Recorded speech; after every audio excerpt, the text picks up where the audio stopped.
For most people, manufacturing is simply another word for making things. But for industry professionals, it's a set of complex and overlapping systems that manage the interaction between human beings, software, and machines to produce essentially everything around us.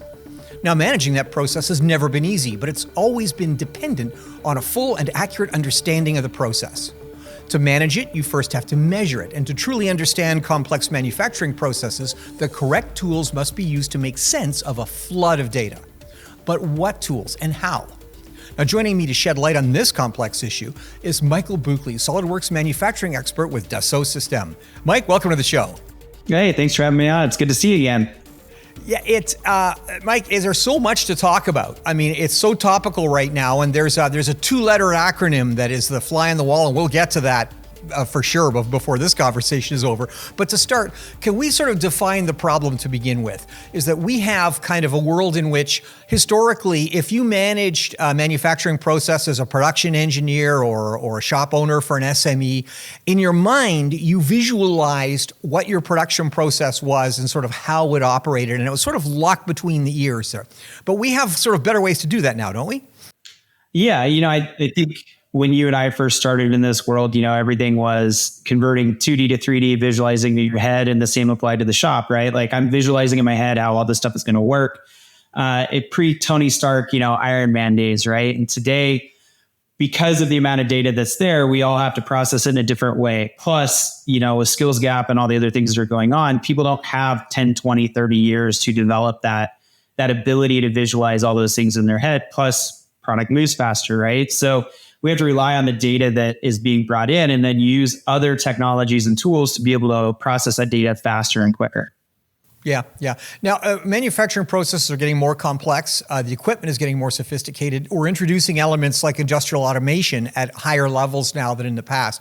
I'm old enough to recall when efficiency people, traffic managers, thought about things like material flow on the shop floor. And it's a matter of can the forklift maneuver down that aisle to bring raw material in and product out? And one of the ways they would do that would be blueprints. And you'd physically thumbtack a print to a wall, and people would take a ruler and say, it's shorter distance to do it this way than that way. And it was sort of a brainstorming session, but it was always a compromise. Now it's digitally, how do we change the way we look at that process? Is it a digital version of that process, or is it something more sophisticated than just looking at a map? I think it can be both, right? Everybody's on a different journey in their factory and their optimization. They have different equipment and tools. So we can take the traditional methods of the blueprints on the wall and everybody scribbling all over with highlighters or using yarn and pins to we can digitize that, and we can allow more people to view it at any given time, not just while they're in that one office. But more importantly, if we have more advanced and sophisticated systems, we can connect those systems in and actually improve how we're doing that analysis and making life better for everybody. Yeah. Now, software has been around for a long time that does these individual functions that we're talking about, optimizing, say, material flow through a factory, or optimizing how a specific cell or machine operates within a cell. But in my experience, historically, those things have been separate pieces of software, separate systems, sort of, and they sort of lined up one or the other. And the design engineering people had something, and the process management or the production people had another something else. The people at procurement were using something else altogether. And you had to sort of run back and forth with clipboards or email, attachments back and forth to get a sense of this. Is this idea of each sort of silo operating with their own system in different ways, is that obsolete now? Or we look at something where we want to pull it all under one blanket? Yes, I think there's been a change, right? Because one, we have more data than we've ever had before. Number two, we have to move faster than we did in the past. Because if you think about everybody doing it in a silo, and like when I learned to do time studies, you'd go out a clipboard and you'd write everything down and make everyone in the plant nervous because you're standing there and stop watching the clipboard. And then you would take that, you'd make it digital, and then you'd put together a TPS report and you'd send it up and go somewhere else, right? But in today's world, we need that data capture to be automatic, and it needs to be processed to the system to be able to have it happen faster. And so because of those things, the traditional method of everybody's in a silo, everybody has their own product, can't really be effective, because by the time you get the answer where it needs to go to solve the problem, the whole world has changed, right? You wake up in the morning and steel and aluminum's 40% higher because overnight they decided to put some silly rule in place that now says all the imported material is higher. So you have to be quicker than what the decisions used to take to just get to, oh yeah, we agree on that. Now we have to agree and act before what we would traditionally say, yep, that's our problem. The only way to do that is to take and start putting that data in a unified place so all the applications that need to access it can access it. It can't be in a silo where one department does one thing, the other department does the other thing. And we hope that they figured out how to talk to sometime today in all the meetings that they have. It just doesn't, you can't make the right decision quick enough anymore to stay competitive in the market for manufacturing. Yeah. Now you mentioned, of course, that the classic time motion study thing of the clipboard with the stopwatch. That's one way to aggregate data. Yeah. Historically, we aggregated data based on throughput, typically. So if you have an injection molding operation, you're measuring pounds on the ground or number of cycles of the machine. Relatively simple statistics to aggregate, even if you had to sort of manually, key them into a system. But today, the equipment itself seems to generate a lot more information than that, doesn't it? Oh yeah, hands down. I mean, most of the equipment today is all becoming the quote unquote marketing buzz smart equipment, meaning that they have all the sensors built in, they can share all that data, they can export it, nobody has to touch it and deal with it. More importantly, because everyone's starting to get more to unified protocols, it's easier to connect all these different kinds of machines. And then, products like we have, obviously, we can do wireless pucks and things like that too, to take the older machines that aren't smart yet and still capture that data. But it's really easy these days with Wi-Fi, network cables, the cost of routers and switches, everything being interconnected from a hardware perspective makes it easy to just flow that data to one central location. Yeah. Now, one thing I've noticed, which is quite interesting, is that I have not seen yet a standardized methodology or a standardized strategy for aggregating data from the shop floor. Every operation seems to have their own slight flavor of how they do that. There's some operations where they can do similar things and look at a 5-axis, machining center, and some operations prioritize one aspect of data, others prioritize another aspect of data. So some are suppressed, some are brought forward, and it's interesting to me that depending on what you're making, or even the sort of the personalities of the people managing it, they put a greater emphasis or weight on some information versus the other. Is there any sense in standardizing that, or is this something where it's sort of so highly specific, do you think, to the manufacturing process that there's an individual there who says, this is the way I want to go? So that's an interesting question. And I think the problem is, most manufacturers feel that they're doing something completely unique that nobody else is doing. So they have the data that they want to get. Like if you talk about OEE as an example, everybody talks about this magic number of OEE. But what most people don't realize is that number can mean a different thing to each individual company, depending upon what their focus and challenge is. So saying that there's one OEE number that everybody follows is really sort of subjective, because if I want to figure out throughput, the next company wants to figure out storage. The next company wants to figure out how to correctly source the material coming in based upon the workflow that's coming for the next 3 months. Their OEE number could be the same number, but mean completely different things. And I think the challenge with most manufacturers today is they're still sort of stuck in that era of, we're the only ones that have this problem. We're the only ones doing this thing. And when you look at it from a wide scale, or like the things that I get to experience on the worldwide team, we see that it doesn't matter where you are in the world. Everybody's trying to solve the same problems, and most people have access to the same equipment. But the problem is that mentality of, well, I'm the only one with this problem, means that they're not willing to openly talk and figure out, hey, so-and-so has the same issue. How are we working together to try to have that same standardization? I think the issue is more of old guard mentality thinking in manufacturing versus the actual problem and data that's being captured today.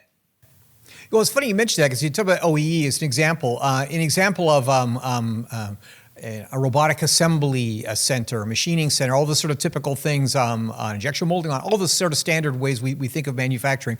I've seen OEE thought about in different ways. Seen some operations where they'll baseline OEE based on the worst performance you'd expect in a typical production run on a Friday afternoon, sort of, and then basically use that as a base and then index off that. And in that way, you can deliver sort of a continuous improvement story of, look, we're getting better and better and better, month by month.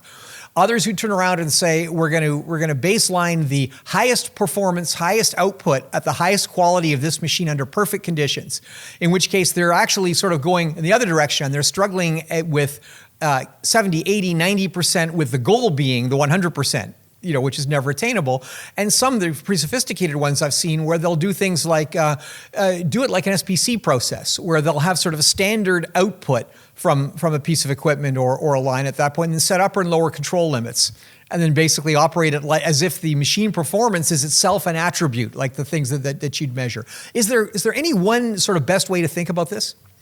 I don't think there's a best way to think about it. I think the challenge is, there's a lot of technology out there. It's like, oh, we'll just automatically give you an OEE number. And like, that's a marketing buzz to get people to look at their product.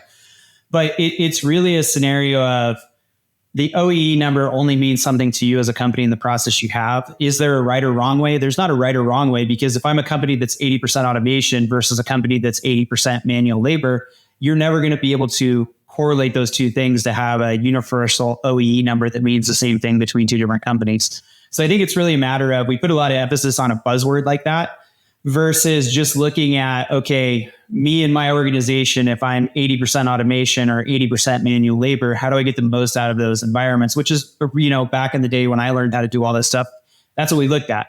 We didn't look at the buzzwords. We just looked at the data, and it's like, okay, what is my time to cash? What is my customer success rating? Where am I at? How can I gain more business? If I save 10% on this assembly line by making a few changes, can I do 10% more work to get 10% more business in the door? That's really where people need to go, and I think I saw an article a week ago now by Megan Zimba from Avens Manufacturing. She posted the question, are most people in manufacturing today out there to make a name for themselves? We're actually talking about the problems to solve. And unfortunately, I think in a lot of instances, people are looking for their buzzword to capture audience to come in versus actually tackling the root of the problem, which is data is data. I need to figure out how to take all the amount of data that I'm doing, put it in one location to make the right business decision for my company, regardless of whatever the marketing buzzwords are out there. Yeah. There's a political dimension of that you mentioned, which probably has to be thought of if you're operating inside, especially in a larger corporate environment. I think we've defined the problem, and you work for a large company that makes software solutions that solve many of these problems. Can we define what are the sort of basic parameters of a software system or platform that has the flexibility to address some of the problems we're talking about? Yeah, I think if you look at most manufacturing companies today, I think it'd be hard for anyone to argue that they aren't data companies, right? Because every decision they make is based upon some type of data. Even if I'm a two-person shop, I'm driving my business based upon data, throughput, profitability, all of those things, right? So when we look at data and we look at that process, we have to look at, is there a way to store the data in the right spot and then have enough pieces of technology that can all leverage that data to make my life easier? And so when you look at what I deal with on the manufacturing side, used to be solely on the design side. But when we look at that process throughout an organization, you're really looking for a solution that is robust enough to be able to allow each department to put their bits of information into the whole picture and then have that running flow or stream of information. And unfortunately, there's lots of companies out there like, oh yeah, we're a platform, we do this, and we have two products. Well, those two products are only one small step of an entire manufacturing process, right? I have to be able to handle sales. I have to be able to handle MES. I have to be able to do ERP. I have to be able to do CRM. I have to be able to do robot programming, machining, nesting, CAD design, inspection, SPC, all of those things to make my business work and function the way it is. And most companies lose their profit in translating data between departments. So when you look at like what we talk about and the solutions that we've been building for, almost 40 years now, maybe a little bit longer. My math is a little fuzzy these days, but if we look at 40 years and we look at all of the customers we've had, we've taken all of that feedback we've gotten and we put together a platform that is scalable in nature to where if I'm just an engineering firm or I'm a small job shop, I can put my data in there. And then as I grow, I can just bolt on pieces to leverage that same single stream of information or that single stream of consciousness that makes my company mine. Yeah. Mike, very few operations have the luxury of being able to experiment with their production process to optimize it. either because you've got orders to fill, or just from a risk perspective, essentially, you're not going to tear down a robotic assembly cell to experiment, to find a way to find incremental improvements of productivity. So often I've seen it where productivity improvements wait for a system teardown, either a major maintenance cycle or for end of life of a unit within a cell, for example, and then you start thinking about how can we make this better or more effective done. Is this a case where we think of the model, the way of basically digitizing the process and experimenting virtually rather than actually on unbolting equipment? Yeah, I think, this comes to that mind shift that's happened, right? If you think of the last, since 1995, there's really been a democratization of everything that's happened in engineering, right? It used to be you would design a prototype, you'd go out and you'd break it. And that was the fun part of engineering, right? You get to go break things in real world. And it may take 10 or 12 months to break 50 or 60 prototypes. And then along came easy to use simulation. And then all of a sudden it became a no brainer of like, well, I'm just going to do iterative solving on a computer and I can get through 10 or 15 iterations in 24 hours on a computer. And then I go out and maybe I only do 2 or 3 prototypes real. And that scenario created more profitability and shortened the time needed to make changes. Well, in today's world, when you start talking about those connections, and you start talking about manufacturing, the same rules apply. It's just a matter of people realizing that same simulation that you're using to solve your product problem is also available in manufacturing to do what if scenarios. I want to put in a robotic cell to save this person's back at a press break. Can I do that? I don't know. Let's just load the model in and test it. We don't have to change anything on the floor. We can go through 10, 15, 20 iterations digitally before we ever make a change in the floor and make sure that we're minimizing the downtime, saving the employees back in this instance, right? And be able to be more efficient versus tear it down for 3 weeks while we do 10 or 15 real world what ifs and lose 3 weeks of productivity that we could have done all digitally. So the philosophy that most people have adopted in engineering also applies to manufacturing. It's just sort of a new way of thinking for a lot of people because they're just numb to this is how we've always done it. It's an interesting question. Now, this presupposes that, of course, that you have an accurate, a true digital model of your process. And how important is it to get actually a true rendition of what you're doing as a starting point? So, it's a funny thing. And you and I had a discussion about this before, and it's going to lead into another discussion we're going to have in a minute. But, one of the interesting things is with everybody having CAD, SolidWorks on every engineer's desktop, right? Everybody has that. Most people are modeling up those work cells when they create their tooling and fixtures. So they have it in some capacity, but then they just leave it in engineering. They don't take it and use it downstream, right? So most people have that representation today. It's just a matter of, okay, you have it. Let's put it in a software now to do the what ifs. That's really all it is. It's not that hard to do. Most equipment manufacturers, press brakes, machine tools, conveyor companies, they already have 3D models of it because they've already probably designed it in SolidWorks, right? So if you bought their equipment, you can ask them for it and boom, there's my exact replica of what I have on the floor. You just got to put some dimensions to get the spacing right. Yeah, that's a critical point. And one thing that's always near and dear to my heart, I bring it up almost every conversation, of course, is configuration control. One thing about manufacturing is it's pretty dynamic. And the way you start or configure your line is likely not the way it's going to look at the end of your production run for multiple reasons. But you keep it running no matter what. And if that requires you change equipment, you change processes, you change procedures, you do it.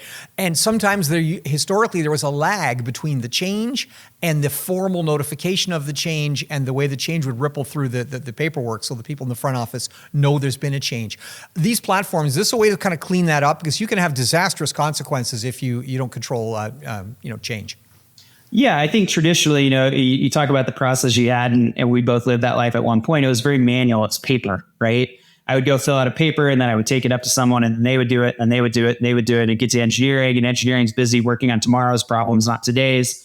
And so it would just sit and get out of space. And when you start talking about connecting this data in a platform, I can now literally take out a tablet or my phone and I can snap a picture and say, hey, we need to change this. And now it's documented and it goes into a router and the data flows versus 10 people touching a piece of paper, right? And then there's also that traceability. So instead of an engineer have to take this paper and then make it digital and then go through and do all this work, they can now just look at this digital trail that already exists, quickly make a change, send it back and get approval. And all of those manual steps that have been a barrier to making these changes sort of go away.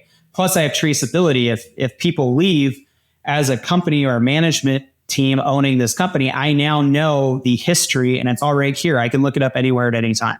Mike, SMEs typically don't have the luxury of being able to hire a professional manufacturing engineer who's specifically trained in that area. So we frequently ask design engineering personnel, degreed engineers and other professionals to take on that role. So they may be designing parts and assemblies, using a CAD/CAM system, then be expected to actually take that into production and do that. Are the platforms, do they operate in the same ways? As someone who's trained up and comfortable with design software, can they use platforms like yours and feel comfortable in manufacturing?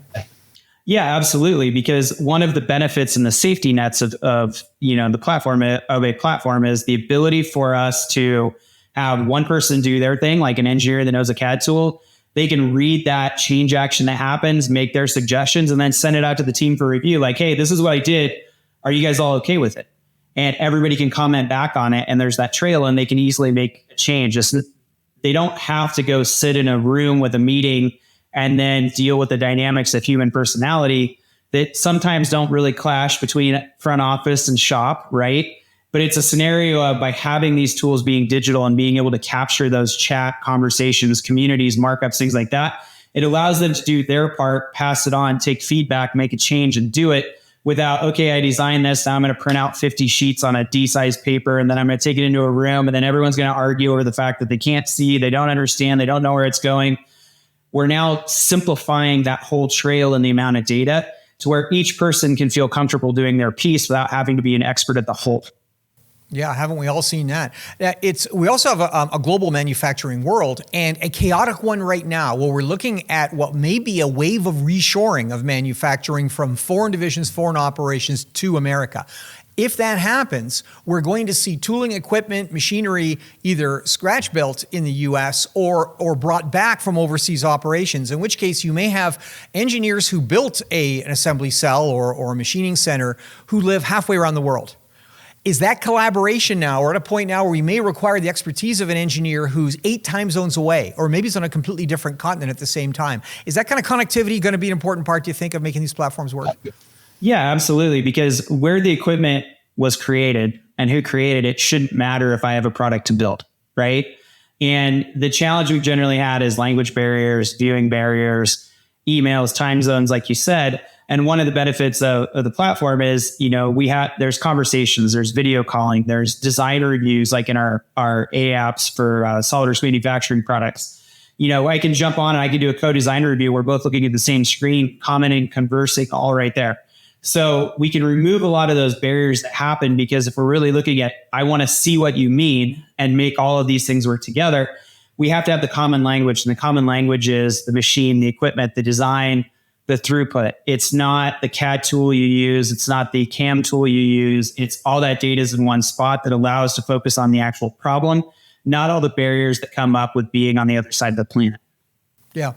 Now, I mentioned the elephant in the room at the beginning of our chat down there, and there's no way you can avoid talking about this: artificial intelligence.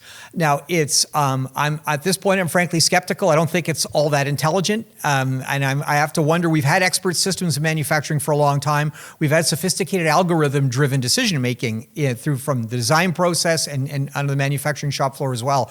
But we are now talking about something which may be fundamentally different. We're talking about machines which actually can not only analyze data, but suggest a course of action that we should do.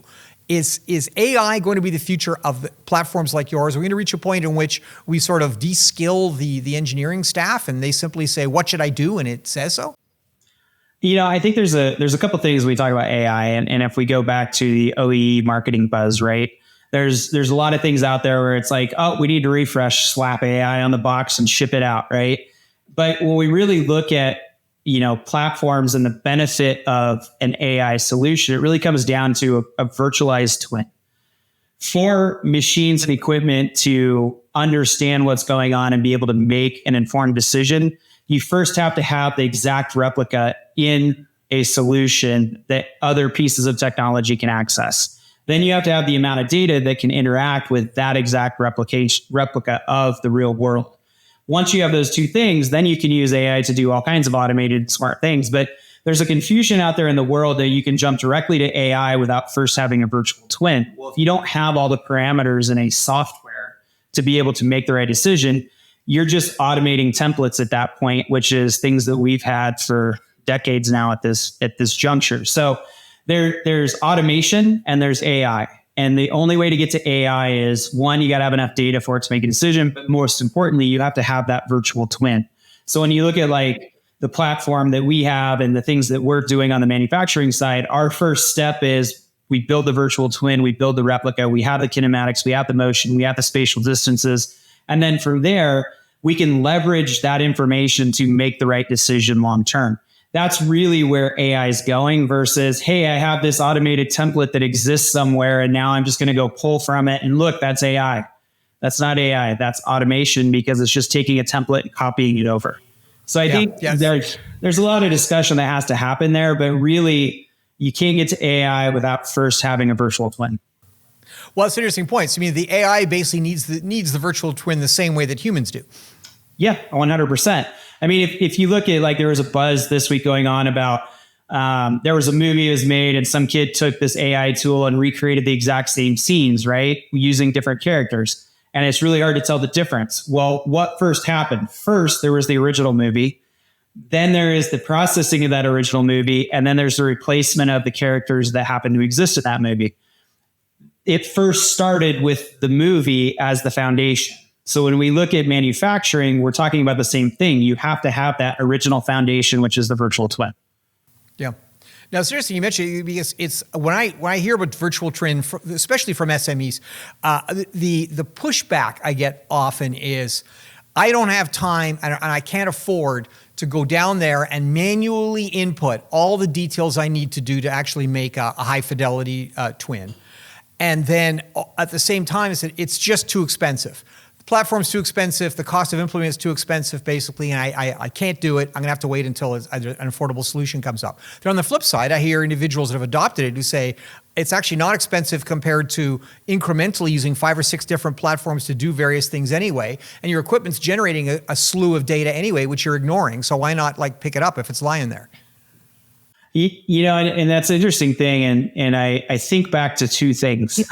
One is experience I was part of, and one is, the normal thing of like, if I was back in the days of the horseless carriage, right? Why would I go buy a car? Because I already have 3 or 4 horses. I don't have time to mess with learning about a car and all those things, right?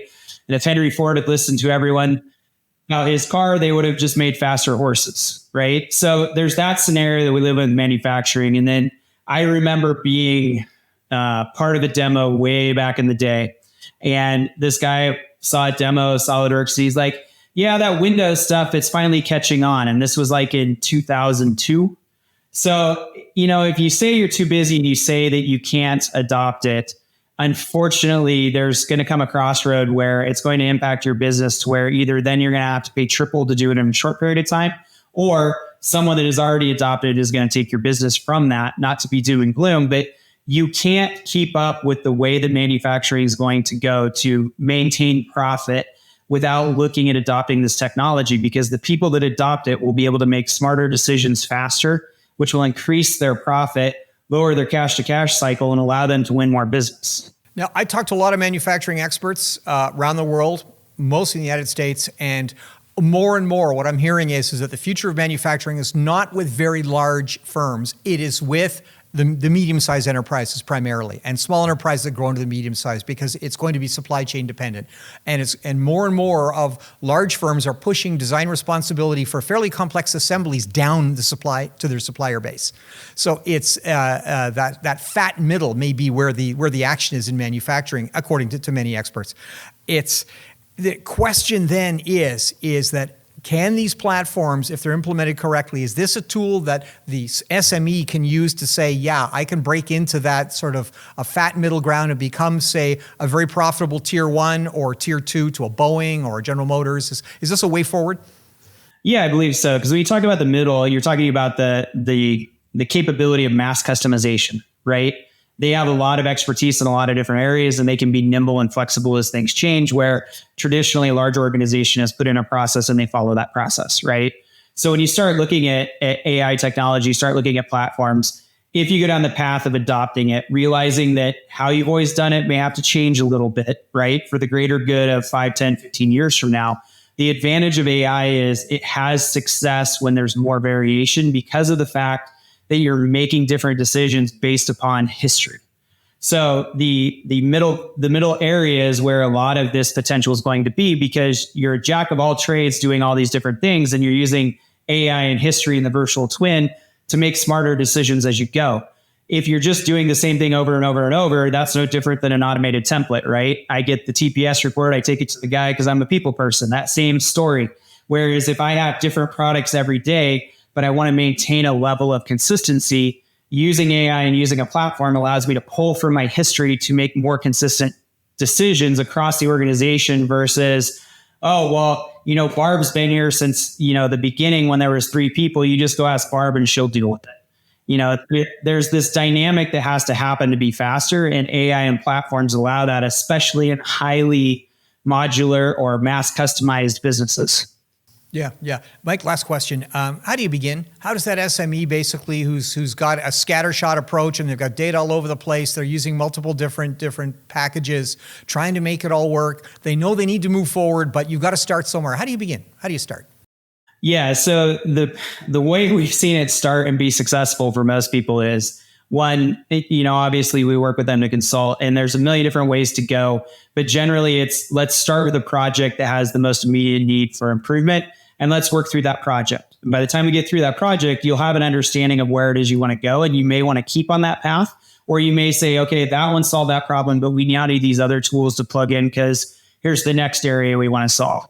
So generally, instead of trying to implement it across the board for everyone else, what we generally look at, especially on the manufacturing side, is, okay, let's take a project that needs the most attention now, and let's go through that journey together, see how everything's going to work. And then at the end of that journey, we'll know exactly what's going to be the best fit for you.